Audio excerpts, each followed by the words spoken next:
think a lot of us are just tired of this endless consumption, and I'm just really questioning if there's a different way of doing things.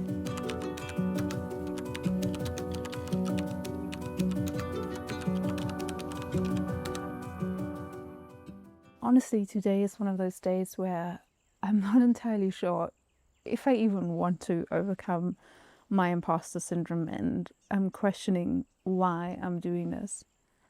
And I think where I'm coming from today is literally I'm just coming from Substack. So I have a brand new Substack account. Is called Giselle's Cabin, and there I write about my book research, my novel research. So I write about witches and the witch hunts and female rage, rewilding, all of those topics that my novels are about. Still very small channel, and so I don't expect much from the channel. That's not what this video is about. But I post on Substack, and then obviously I spent some time on the platform itself. And as a consumer, probably on any platform, maybe with the exception of YouTube, I am completely overwhelmed. I just really feel like on Substack there is a lot of writers. Obviously the majority of people on there are writers because it is a writing platform, and I feel like it's just that like everyone is just shouting into the void, hoping to find readers who will read their work. And obviously they're not just doing that for shits and giggles. They're actually doing that because they're hoping to make a living off their writing, of their art, and that's lovely, and that's obviously what I'm doing. I also need to hustle to make it work, but as a consumer, I cannot possibly engage with so many in-depth ideas that are out there. I am literally exhausted. I feel like at this point, I'm 38, I feel like I have consumed enough content and enough ideas for a lifetime, probably several lifetimes. And sometimes I think that my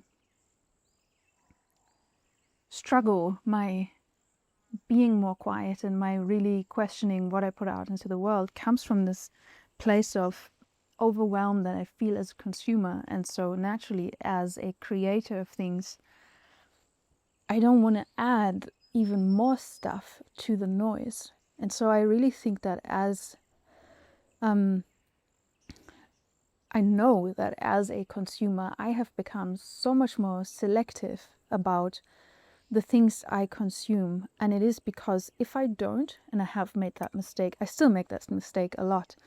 If I'm not selective, and if I just mindlessly go on my phone or on my laptop and just look for something, my mental health suffers so much from that. Because on the one hand, there is the monkey brain doom scrolling, which is obviously terrible for your health. And then there is also the constant comparison that you have with other people. And I think especially as women, that is a very dangerous place to be.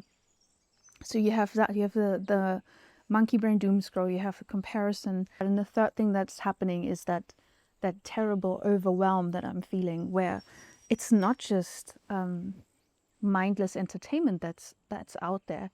On the contrary, on Substack, all you get is, I would say, high quality ideas and high quality articles, but I literally think my brain cannot process anymore. And maybe that is because the monkey brain doom scrolling has ruined my attention span. That's entirely possible.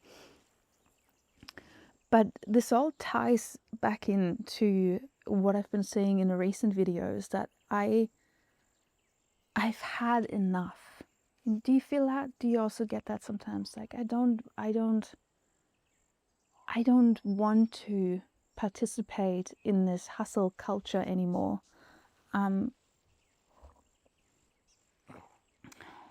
sometimes I wonder if the way we're currently going, we have all these online gurus out there telling us that we can make a living from being online and from sharing our value or sharing our products and selling online courses and whatnot. But like, I just really question if we can all do that. Isn't that a system that's sort of based on the idea that most people are going to give up and only the ones who persevere are going to succeed in the end? And it's an interesting development I have been seeing in my industry, which is publishing. So I'm a fantasy author, and I have noticed that aspiring writers are a lot less likely to give up. And because we know, because as a young writer, you know by now, you have done your research and you know that there is the myth of J.K. Rowling, who was rejected 100 times, and in the end, look where that got her. You know, there's this. We know that if we don't give up, it is going to happen for us, and so everybody is fighting tooth and nail and really believing in. If only I believe enough in my dream, it is going to happen for me. And I just worry, or I just highly doubt that it is going to be possible for everyone. And I think this ties into the whole system of capitalism that maybe, hopefully, is kind of reaching an end. And I am an optimist, so I do hope, and a part of me strongly believes that AI could I mean, obviously AI is incredibly disruptive, but AI might just push us in a different direction where it's not so much about the hustle anymore and how we make money. And this is obviously a long-term dream of mine, or maybe even a utopian idea of how our society might run in the future. But I think a lot of us are just tired. I think a lot of us are just tired of this endless consumption. And I think there's a reason why videos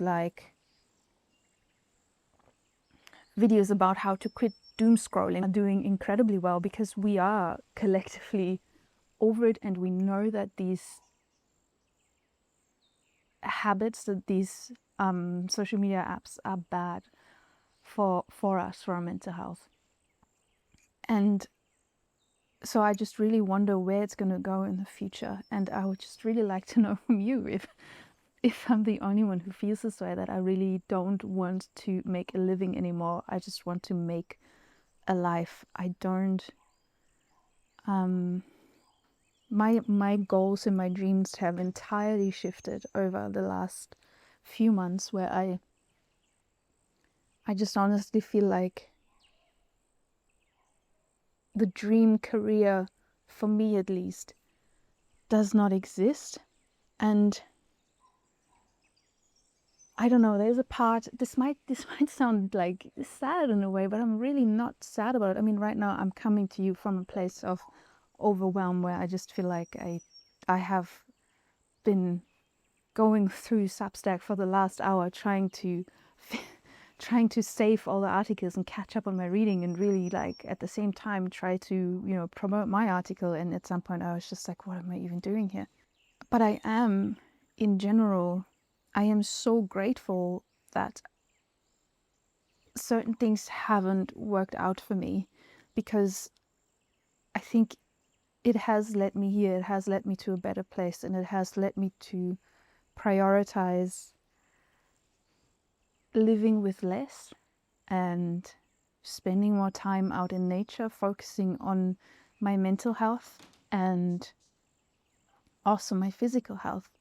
So yeah, I do think we need to become a lot more selective about what it is that we're consuming. And so if you chose to click on this video today, I just want to thank you from the bottom of my heart that you decided that you would like to give me some of your time. And I really, really appreciate that, because I know how rare it is and how rare it's going to be. And I don't know, I find the internet more and more off-putting these days, and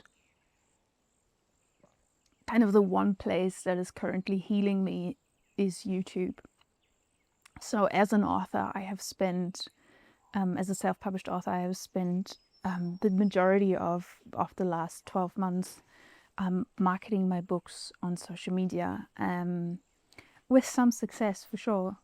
But the problem is, I think I wouldn't normally be on those apps if it wasn't for my work. So, but what happens is you need to stay on top of all kinds of trends, and you need to save trending audios, and you need to get ideas of what everybody else is doing. So it happens so quick that you just start scrolling mindlessly.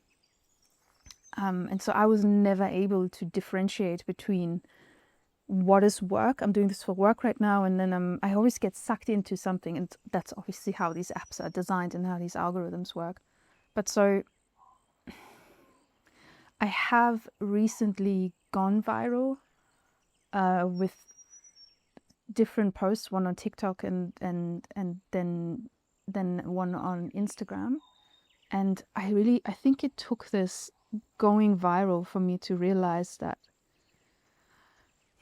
it's just not worth it, because the posts that I shared, I wouldn't necessarily say they were controversial, but they could have been interpreted as controversial.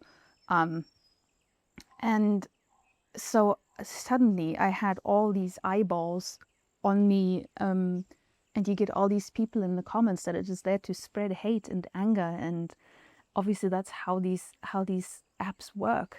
The more controversial and polarizing a post is, the better it does, and that's because anger tends to keep people on the apps. Anger is somehow more engaging, and that's a sad thing in and of itself. And so I just don't think it's worth my time, and I think my time is worth more. So I'd much rather in the future pay for ads, like invest a little bit of money and get my time back, because I can do better things with my time.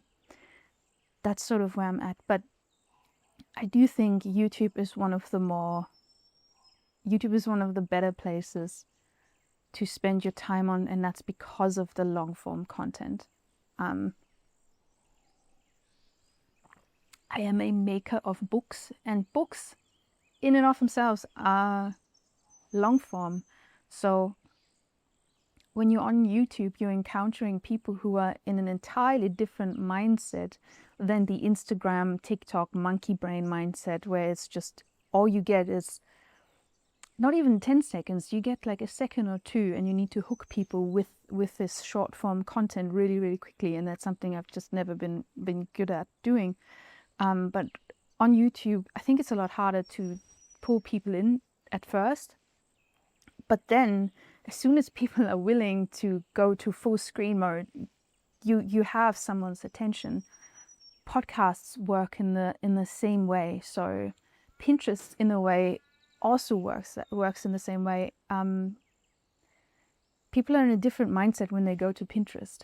They are looking for inspiration. They are looking for new ideas, or they are in a shopping mode, or it's a very different mindset to the mindless scrolling. It usually, when you're on YouTube or on Pinterest, you are looking for something in particular, or you're looking to be inspired, or you're going to YouTube with the mindset, I might be spending the next 10, 20, 30 minutes on one video at a time. And that to me just makes so much more sense. But there's also another element to this whole consumer overwhelm that I'm feeling, and I think a lot of us are feeling, and that is that, to me,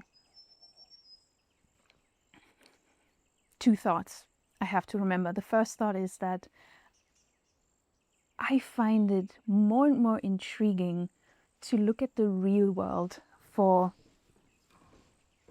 a way to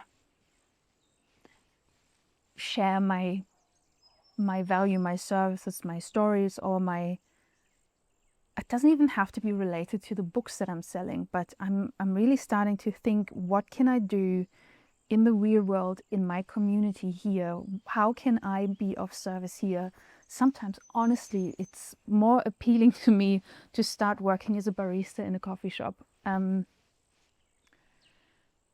Or I've been thinking I'm working on a cozy mystery series that's set here in the southwest of Australia where I live. And so I just think to market those books and to sell those books, I can see myself having a little stall on a farmer's market, or, you know, chatting with Keith, who's my local bookseller, and seeing if he'd hook me up and give me a little space on the shelf at the local bookstore, or do local book readings. Or so I want to go back into the real world as much as possible.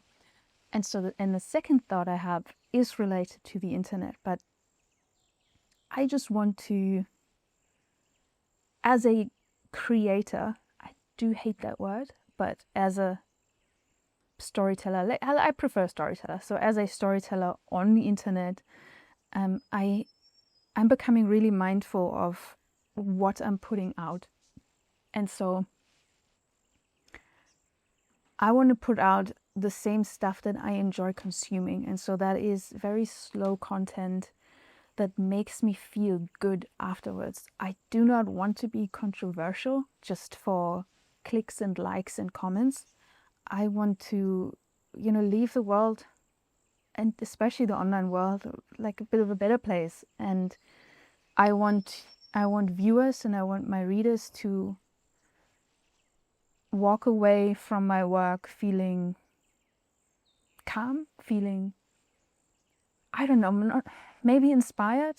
Maybe it's my imposter syndrome talking. You can't inspire people. What are you talking about? Like, I want people to walk away from whatever it is that I'm putting out in the world feeling good about themselves and feeling good about what it is that they just spend their time with. And so the stuff that I'm consuming, for example, a lot of the stuff I'm consuming on YouTube is literally those ambient channels, or I can watch those outdoor cooking channels where someone just shares a nice recipe and they're cooking by a stream and they're making a campfire, and like, so I'm literally thinking I would love to start an ambient channel and just film nature and film birds and just provide some form of calm, not just for whoever might view it, but also for myself. So I'm coming back to this idea of the feminine and the feminine egg that just waits for the sperm to arrive. And so the sperm is hustling and chasing to get to the egg. But the egg doesn't do anything. The egg just sits there like a magnet, attracting towards it all the good in this world. And again, I'm just really questioning if there's a different way of doing things, especially when it comes to this online hate and the controversy and the polarizing and the anger that is going on. And YouTube does give me a lot of hope in that. I think, I'm watching a lot of this ambient stuff, but I also watch a lot of cozy vlogs, cozy channels, and just people who share what they've been up to, what they've been cooking, what they've been reading. Just really calm stuff that doesn't ask anything of me. It doesn't ask me to get angry. It's not mindless, but at the same time, it is also not that deep. I don't always need the deep stuff. Sometimes I just want to chill and I just want to relax. And for a long time, I thought, this is tying into my imposter syndrome, for a long time I thought that I don't have anything of value to give. And so this is a huge reason why I'm doing this, because I need to figure out what my value is, what I have to give to the world.